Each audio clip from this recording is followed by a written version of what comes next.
18 мартта Кыргызстан аймагында коронавирус жұқтырған алғашқы жарандарыбыз аныкталган. 2 ай вакыт үй карантинде отурган эл эми кадимки турмушка кайта баштады. Бирок ошентсе да илдет мындан ары курчуп кетпеш үчүн тийиштүү талаптар аткарылып жатабы? Бүгүн ушул туурасында биз чоң формат программасында сөз кылабыз. Саламатсыздарбы? Алгач эле сөз сизден болсун. Шаар башкармалыктан шаарда бүгүнкү кырдаал кандай? Кооптонууга негиз жокпу? Муниципалдык аймактык башкармалыктар тарабынан ошондой эле ички иштер министрлигинин кызматкерлери тарабынан жерлерде ошол санитардык эпидемиологиялык талаптарды сактоо боюнча түшүндүрүү иштери жүргүзүлүп атат. Бүгүнкү күндө өзүңүздөргө белгилүү болгондой жерлерде көпчүлүк көчөгө чыгып, бирок маскасы жок, санитардык талаптарды аткарбаган учурлар дагы катталып атат. Ошого байланыштуу бул убакытта күчөтүлгөн иш жүргүзүлүп атат. Тартип жөнүндө сөз кылсак да, мамлекет тарабынан өзгөчө кырдаалдар учурунда жарандарга кандай тартиптер коюлган, кандай талаптар коюлган, аны бузгандарга кандай чара көрүлөт? Шаарда эч кандай коопсуздук көйгөйлүү маселелер жок. Ош шаардык ишкер башкармалыгы азыркы учурда өздүк курам тарабынан санитардык карантиндик эпидемиологик кырдаалдын талаптарын аткаруу менен иш чара алып барып атат. Бүгүнкү күндө ушу карантиндин талаптары боюнча жарандарды чогулган жерлерде маска такпагандар жана ошондой эле мэрдин токтому боюнча аткаруу иштери уюштурулуп атат. Иш чаралар улантылып атат. Ошол эле жүргүнчүлөр ташуу боюнча дагы сиздердин агенттигиңиздерде чоң милдеттеме жүктөлгөн да. Жүргүнчүлөрдү ташуу боюнча сиздерге кандай тапшырма берилген? Ошол санитардык нормалар сакталып атабы? Айтышкан 1,5 метрден алыс турбаш керек. Негизи мына кичи автобустар боюнча абал кандай негизи? Абал азыркы учурда Ош шаардык мэриясы тарабынан бизге Ош шаарында кичи автобус каттамдарынын 50% гана жумушка чыккан уруксат берилген. Мурда 650-ке чейин маршруткалар иштеп жүргөн болсо, азыркы мына кырдаалга жараша 300-350 маршруткалар чыгып жумуш тейлеп жатышат. Бирок мына санитардык эпидемиологик жактан аткаруу боюнча тапшырмалар да берилген, күчтүү тапшырмалар берилген. Ар бир айдоочуга жүктөлгөн антисептиктерди, санитайзерлерди, хлор менен дезинфекциялоо боюнча талаптар коюлган. Азыркы учурда Ош шаарында 48 маршруттук кичи каттам болсо, аларга биздин жүргүчүлөр ташуу агенттиги директору Равшан Жолборскановичтин буйругу менен ар бирине кураторлор бөлүнгөн. Ошолор такай эртең менен саат 7-тен чыгып, кечки саат 8-ге чейин ошолорго текшерүү иштерин жүргүзүп жатат. Өзүңүз ушул процесстерде жеке өзүңүз катышыңыз барбы? Ошол жеке менчик кичи автобустарда чынында эле эми жашоо менен реалдуулук бул башка, себептен жарандардын айтуусу боюнча бир аз ошол эрежелер так сакталбай калган учурлар да болот деп. Андай учурлар катталып атат. Мен өзүм дагы ошо кураторлор менен чогуу бирдикте алып барып атабыз. Азыркы күндө эскертүүлөр берилген болсо, азыркы күнгө чейин бизде четтетүү гана немебиз бар, эскертүүбүз бар, четтетүүбүз жумуштан. Ошонун негизинде талаптарды аткарбаган айдоочулардан 3 күнгө четтетилди бүгүнкү күндө. 10га жакын айдоочу 5 күнгө четтетилди. Анан такыр талапты аткарбаган бир айдоочуну такыр жумуштан четтетти бужачы. Демек, ушундай талаптарды аткарбаган айдоочулар да кездешет. Чара көрүлүп атат аларга. Эми кезекте суроо, Эркин мырза, сиз бир аз көз карашыңыз бул жерде бир аз эркинирээк болсо керек, салыштырмалуу биздин бүгүнкү конокторубуз арасында. Но быйылкы жылы ушул илдеттен айынан шаар бюджетине миллиондогон акчалар түшпөй калган коркунучу бар да. Чынында эле ушундай кризиске кептелебизби Ош шаарында? Биринчиден, бул коронавирустун келиши бул декабрдын аяк ченинде эле билинген болчу. Мен анда Бишкекте болдум. Ошол мезгилде башталган Кытайдагы өтө чоң абал курчуп турган мезгилинде айтылган болчу. Бирок өз убагында бизде баягы кенебестик маселеси болуп кетти Кыргызстанда. Биз таптакыр даяр эмес экенбиз. Экинчиси, көбү ишенбестүүлүк менен мамиле кылышты. Союз мезгилинде деле эсиңиздердедир, өзгөчө кырдаал маселеси болгондо биз мына министрликтин жоопкерчилиги, анын материалдык техникалык базасына мындай көңүл бөлбөй койгонубуз көрүнүп калды. Себеби дегенде СССР мезгилинде граждандык коргонуу деген абдан бийик деңгээлде уюшкан уюм бар болчу да. Азыр деле бар. Бирок алардын материалдык техникалык базасы, кадрдык маселесин карай турган болсок, толук кандуу кадрларды атайын кайсы жерден даярдап окутуп алып келишти. Мына Оштууда бар, бирок эми анчалык деңгээлде башка жактагыдай мындай жакшы даярдайт деп айта албайм. Экинчиси, материалдык техникалык базадагы эскерген, баягы керек болгон убакта илгери алдыңкы ишкана мекемелердин техникасын алып келиши болчу. Эң башкысы материалдык резервтерди толук кандуу жок дегенде 6 айга жете турган бизде күйүүчү майлоочу майлар болобу, башка каражаттар болобу толук кандуу туруш керек.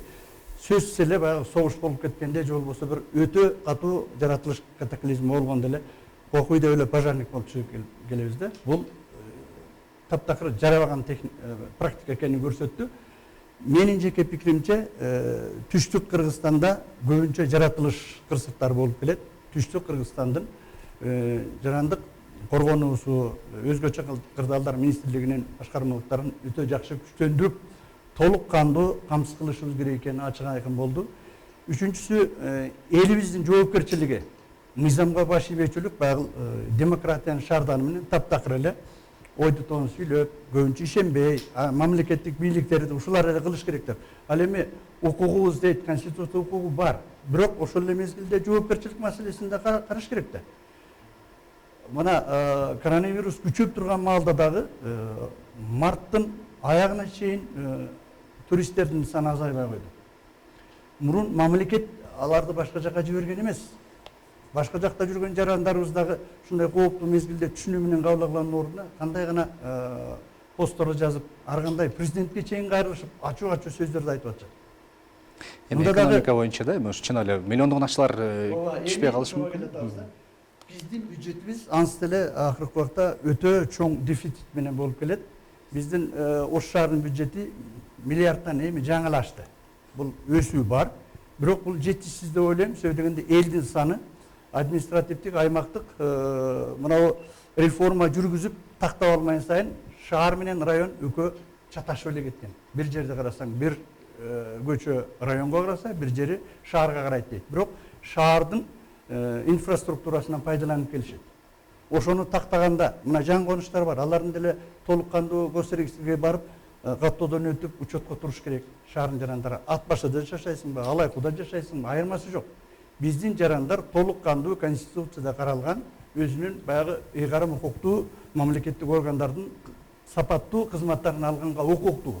Ош шаарынын жарандарын биз эгерде толук кандуу каттоодон өткөрүп, бардык жагынан шартты түзүп берсек, электрондук кызмат көрсөтүү болобу, паспорт алабы, башка нерселердин бардыгын жакшы ордуна кое турган болсок, мындай болмок эмес. Быйылкы жылы толук кандуу бюджетте бекитилген каражаттар түшпөйт албетте. Чын эле сөзүн бөлүп койдум. Чын эле мэрияда ушундай азыркы прогноздор чындап эле дал келеби? Же силерде бир аз көзсөчтөр башкачараакпы? Жалпы быйылкы жылга Ош шаарынын жергиликтүү бюджети 1 миллиард 325 миллион 613 миңге бекитилген. Бүгүнкү күндө биздин эсептер боюнча жалпы бюджеттин жоготуусу 150 миллион сомду түзүп атат. Демек дефицит көбүрөөк. 150 миллион сомго бюджет аткарылбай атат да. Анын негизги себеби биз 16-жылдын 16 мартынан баштап эле Ош шаарындагы негизги чарбалык субъектилердин ишин токтотконбуз. 1 майга чейин бардык шаардагы чарбалык субъекттер иштебей турушты да. Ошого байланыштуу биздин жергиликтүү бюджет 150 миллион сомго быйылкы жылы аткарылбай калышы күтүлүп атат. Бирок биз жаңы резервтерди издеп атабыз. Бүгүнкү күндө Ош шаарынын мэриясы тарабынан атайын антикризистик программа иштелип чыккан. Антикризистик программаны биз өтүүчү жылдын 8 апрелинде кабыл алып бекитип, бүгүнкү күндө ошону ишке ашыруунун үстүндө иштеп атабыз. Ал антикризистик программадагы негизги басым ушул жергиликтүү бюджеттин ошол жоготууларын минимизациялоо боюнча иш алып баруу каралган.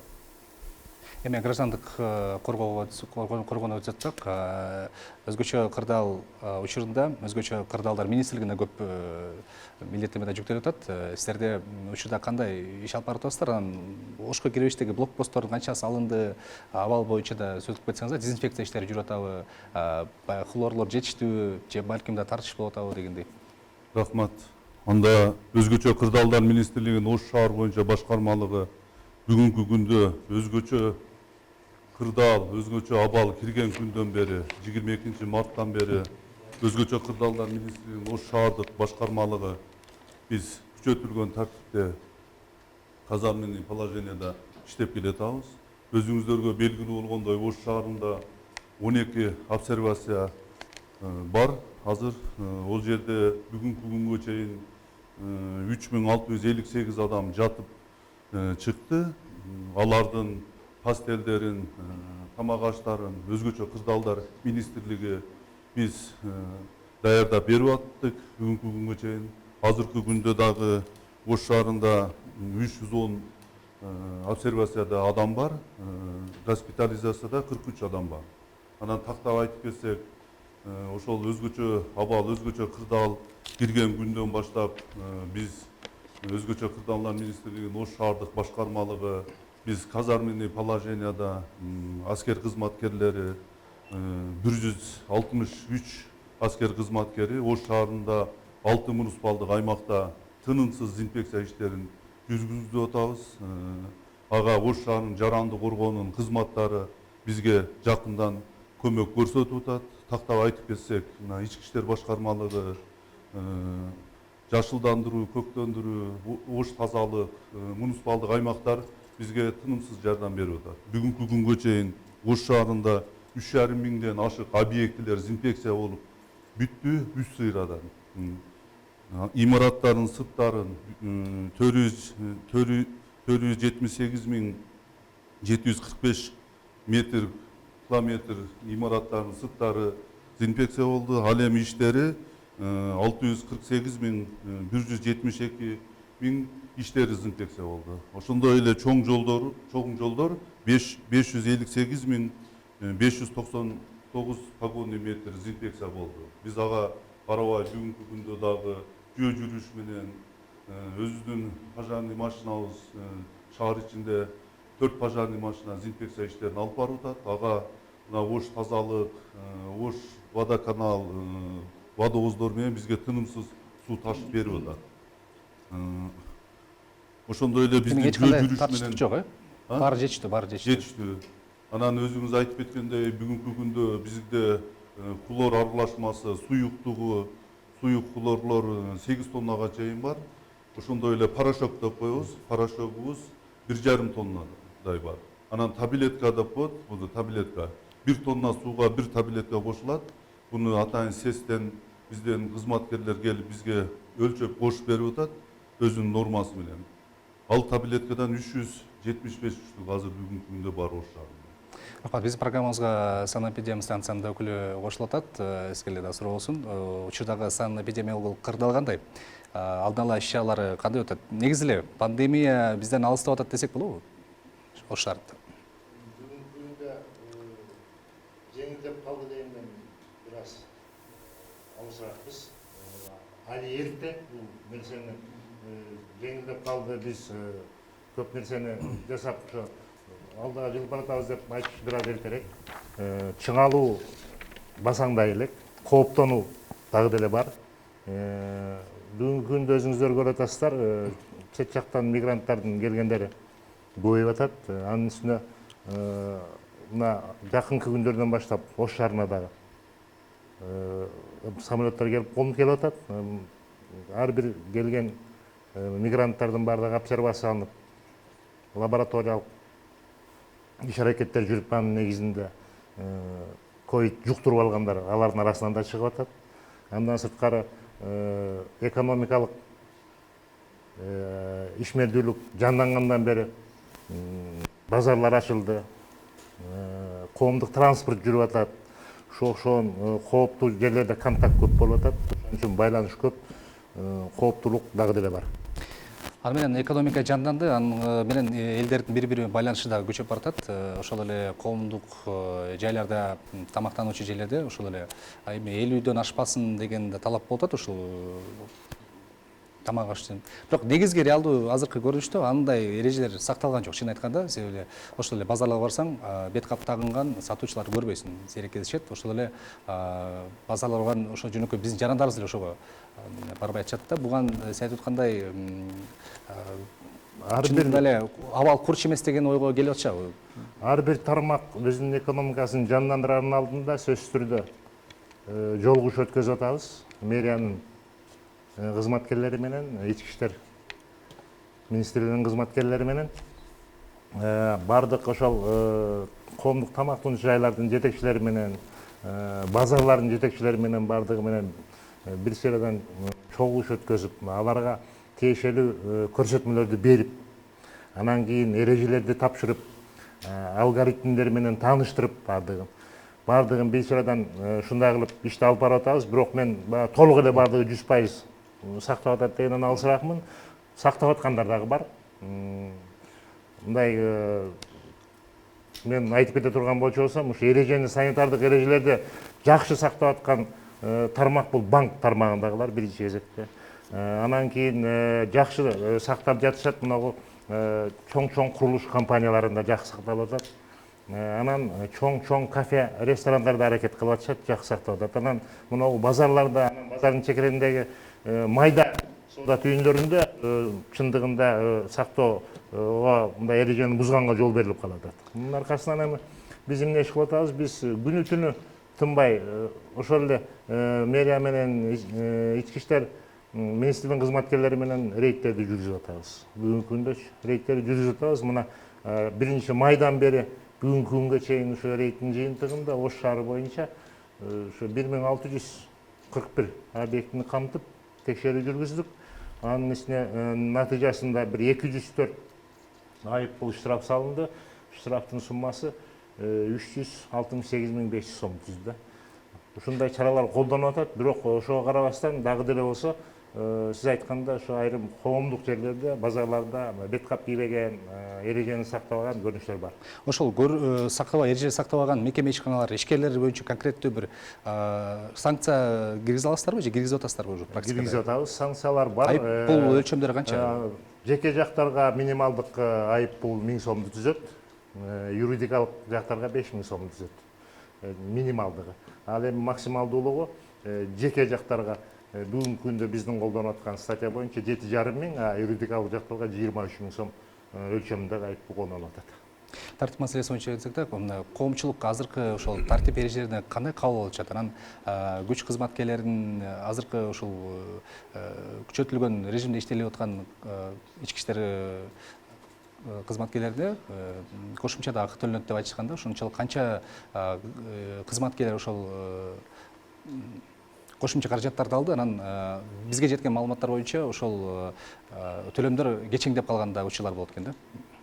Маселеси боюнча Ош шаарынын аймагында биздин башкармалык тарабынан коомдук коопсуздукту сактоо менен биргеликте кылмыштуулук менен күрөшүүдө, ошондой эле жол коопсуздугун камсыз кылуу менен бирге алып барып аткан ушул Кыргыз Республикасынын өкмөтүнүн 12-мартында чыккан 146-токтомунун негизинде өзгөчө кырдаалдар боюнча ушул талаптарды чогуу бирге алып кетип атабыз. Азыркы учурда Ош шаарынын аймагында жана сиз айткандай 7 санитардык карантиндик посттор бар. Ал жерде саламаттык сактоо министринин кызматкерлери, өзгөчө кырдаал министринин кызматкерлери менен ички иштер министринин кызматкерлери бизде чогуу жумушту алып барып атат.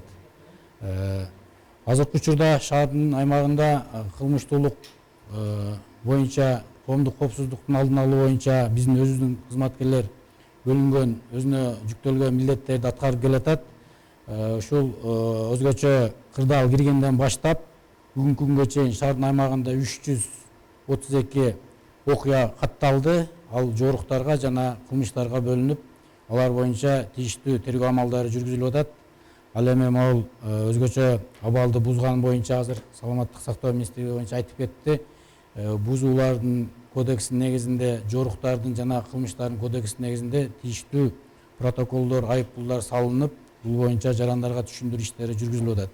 ошондой эле айтып кеткен могул жарандар көбүрөөк чогулган базарларда, банктарда, аптека жана соода түйүндөрүндө ушу өзгөчө кырдаал министрлигинин биргеликте аймактык тескөөчүлөр менен чогуу элдерге түшүндүрүү иштерин жүргүзүп атабыз.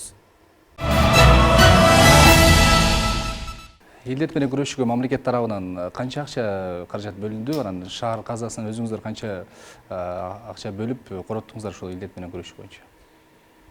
Ош шаарынын жергиликтүү бюджетинде быйылкы жылга ошол бизде өзгөчө кырдаалдарга деп 2,5 миллион сом акча каражаты бекитилгенде, ал толугу менен иштелип бүттү. Анын 800 миң сом акча каражаты бул дезинфекциялоо иштерине биз башында бөлүп бергенбиз март айында. Ал эми калган акча каражатын ал 25 майга чейин шаардагы врачтарды, медицина кызматкерлерин ташыган үчүн биз кичи автобустарга акча каражатын төлөп бердик да. Андан тышкары Ош шаарынын мэриясында атайын эсеп ачып, ал эсепке 21 марттан баштап акчалар түшө баштаган. Акыркы акча каражат 8 майда түштү. Жалпы топтолгон акча 4 миллион 557 миң 221 сом акча каражаты түшкөн. Анын 3 миллион 700 миң акча каражатын биз ошол медиктерге жардамга, гуманитардык жардам көрсөтүүгө жана ошол тийиштүү шаардагы иш-чараларды жүргүзгөнгө биз акча каражатын бөлүп бердик. Бүгүнкү күндө 800 миң сомдон ашык акча каражаты дагы турат. Ал дагы ошол муктаждыкка жараша жергиликтүү бюджеттен бөлүнүп берилет. Эркин мырза, кантип ойлойсуз, ушул бүт баары коротуулар максаттуу пайдаланды деп ойлойсузбу? Себеби анткени көптөгөн донорлордон акча мамлекет тарабынан түшүп атат. Анысынан кайрымдуулук фондор ачылды дегендейчи. Эми кыскасы айтканда илдет менен күрөшчү болушчу аракет кылдык. Эми анын бүт баарын мониторинг кылганга мындай сиздерге ошогон экономикалык серепчилер дагы керек болуш керек. Туура айтып өттүңүз. Биздин шаар экинчи борбор деген статусу бар шаар. Муну көп эле талант биргелешип айтып келатабыз, бирок ошону толук кандуу экинчи борбор катары биз жашай албай келатабыз да. Эмгиче административдик аймактык реформа болгон жок. Экинчиси бюджеттеги мына талант мырза айтып өткөн сумма бул мизерный. Баягы деңиздеги бир тамчы десек болот да. Мына республикалык деңгээлде башка донор уюмдардан көптөгөн жардамдар келди, акча каражатынан тышкары дагы бюджеттик колдоо маселеси. Эгерде экинчи борбор десек, элдин санын алып келгенде, жанагы жалпы элден түшкөн, меценаттардан түшкөн акча бар эмеспи? Ошолордон канчалык деңгээлде сиздер алып келе алдыңыздар, ошону ачык айтсаңар, себеби дегенде мониторинг кылып бул баягы эч кимге белгисиз боюнча калып атат да. Ал эмес мына мени өкүндүргөнү, премьер-министр менен деле сүйлөшүп, ага деле көп суроолорду бердик. Каржы министрлиги деле жооп бербей атат. Биздин негизги максатыбыз толук кандуу ушул кырдаалдан чыгып кетиш. Маселен мен айтар элем, Оштук ишкерлерге рахмат деш керек. Себеби дегенде биз өзгөчө кырдаалдык министрлигибиз бар, саламаттык сактоо, санэпидстанция бүт баарды бар. Бирок ушу кезге чейин мына биз өнүгүп кеттик тигүү деген менен бет кап чыгарганга дагы дарамет өзгөлөп, ишкана мекеменин баарын талкалап салганбыз. Рахмат ошолорго. Анан экинчи жагынан багыл башка жактардан жанагы коргонуу каражаттары, коопсуздук үчүн дагы алынып келинди. Келечекте биз эгерде ушу эгемендүү мамлекет бололу десек, жарандардын коопсуздугун чындыгында толук кандуу камсыз кылабыз десек, бул маселеге сөзсүз түрдө өзгөчө кырдаалдар министрлиги, мына санэпидстанция турат. Буларды күчтөндүрүп, өзүбүздүн кампаларыбызда сөзсүз жергиликтүү бюджеттен, республикалык бюджеттен дагы мындай каржыларды чогултуп алсак болбойт. Себеби дегенде түштүк Кыргызстан катаклизмага жакыныраак региондо эсептелет. Экинчиси, мына шаардын ичинде бизде көптөгөн пенсионерлер бар, аярлуу калк бар да. Биз ошолорго жетиштүү деңгээлде ар кимисине барып жакшылап жардам берип, ошолорду колдогонго да жараган жокпуз. Маселен мен өзүм эле айтайын, биздин Актилек микрорайонунда турабыз. Бизге бирде бийлик өкүлдөрү же башка бирөө басып келгенин көргөн жокмун. Биз деле пенсионербиз. Көңүл үчүн мен не нуждаюсь деп коеюнчу, чындыгын айтканда. Бирок көңүл үчүн деле жок дегенде бир обход кылышып, баягы инвалиддер бар экен, пенсионерлер бар экен, жаңгыз үй бүлөлөр. Биз өзүбүз жүгүрүп чогултуп кошуна колоңдор дагы берип. Социалдык колдоо бир аз жакшы болот. Маселесинде таптакыр болгон жок. Муну соцфонд тарабынан социалдык защитаны дагы толук карасын, мониторинг кылсын деп мына салык инспекциясына берип койгон. Салык инспекциясы өзүнүн функциясын аткара албай жүрүп, анан кантип бардыгына жетише алат. Бул жагынан алганда баягы мамлекеттик структуранын ыйгарым укуктарын бөлүштүрүүгө келгенде маселе бар.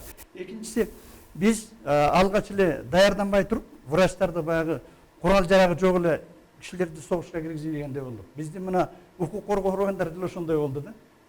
Эмне үчүн врачтарды кайта күнөөлөп атабыз? Өзүңөр врач болуп туруп, неграмотныйсыңар го силер, эмне үчүн жуктуруп алдыңар деп. Эч кандай каражат бербесек, мурун алгоритмди иштеп чыгып, мына ушундай иштеңиздер тигүү деп башынан өтпөсү кандай кылат? Ушул жагынан алганда биз өзүбүздүн жарандардын коопсуздугу, мамлекеттик кызматкерлерибизге дагы тиешелүү шарттарды түзүп бере алган жокпуз. Бирдеме десек эле каржыга барып таксалат. Каржыга каржы жетиштүү деп атпайбы азыр негизи баарында ош шаарында? Шаардын калкынын санын биз 237-270 миң деп эле айтып келатабыз. Кечирип коелу, бул күлкүлүү. Экономика маселесинен саламаттыкка өтсөк, азыр саламаттык маселесин да эске алып, эске унутуп койгон жокпузбу? Себеби азыркы шаардагы абал дагы илдетке курчуп кетпешиндай жол жаратпай атабы негизи Ошто. Себеби экономикалык ишмердүүлүктө этап менен чыкканга жол берди деп атат негизичи. Ошто азыркы абал мындай толук кандуу ачыл десек болобу ишмердүүлүк, негизи экономикалык ишмердүүлүк? Толук кандуу ачыл десек болбойт. Этап менен келип атат. Себеп дегенде биз бардыгын эле бир мезгилде кое берүү менен бул абдан кооптуу болчу. Бул ар бир өндүрүштө ар бир тармакты өзүнүн этабы менен жүргүзүп аткан бул эң туура деп ойлойм. Ошондой болуп кетиш керек эле өзү негизи. Анан кийин Эркин ага айтып аткан баягы коргонуу каражаттары деп атпайбы? Эми ооба туура эле айтып атат. Башында бул киши менен мен макулмун бир жагынан. Ошол ковид башталган мезгилде, вирус башталган мезгилде эч нерсе жок болгон. Ошо медиктерде деле бет кап деле жок болгон, жетишсиз болгон. Бирок кыска убакыттын ичинде бардыгы гум жардамдар бардык тармактардан келди. Бирок бир жерин эске алышыбыз керек. Ар бир коргонуу каражаттарынын өзүнүн стандарты болот. Бүгүнкү күндө Кыргызстанда ошол стандарт иштелип чыга элек дагычы, бүгүнкү күнгө чейин дагычы. Биздин Кыргызстанда тигүү тармак абдан жакшы өнүккөн. Биздин Кыргызстанда эң сапаттуу сонун биринчи кезекте ушу медиктерге ылайыкташтырылган коргонуу каражаттарын тигип иштеп чыкса болот да. Менин оюмча ал иштеп чыгылса керек азыр. Ошон үчүн азыр бардык эле гум помощтон келген коргонуу каражаттары бул коргонуу каражаттары деп эсептелбейт. Анын коргоно албай калышыбыз мүмкүн аны мененчи биз медиктерчи. Ошон үчүн азыр стандарт иштеп чыгып, ошонун негизинде бүт коргонуу каражаттарын даярдап, керек болсо башка өлкөлөргө экспортко чыгарууга дагы Кыргызстанда мүмкүнчүлүгү бар да.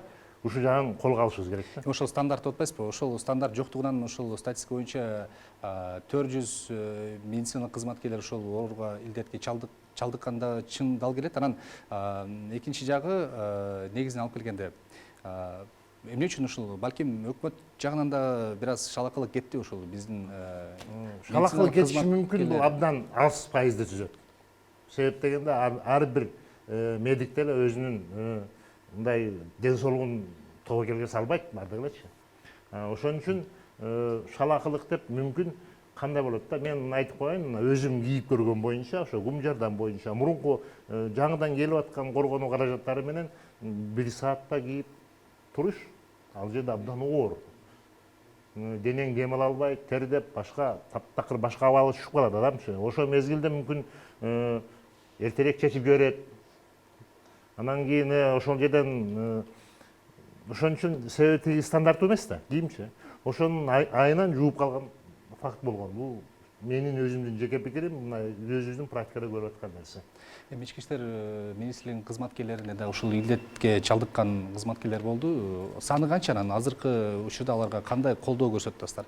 Материалдык же болсо? Учурда Ош шаарынын ички иштер башкармалыгы жана Ош областы боюнча мен айтып кете турган болсом, ички иштер органдарында кызмат өтөгөн кызматкерлер тарабынан Ош шаарынын аймагында бул COVID-19 чалдыккан кызматкерлер жок.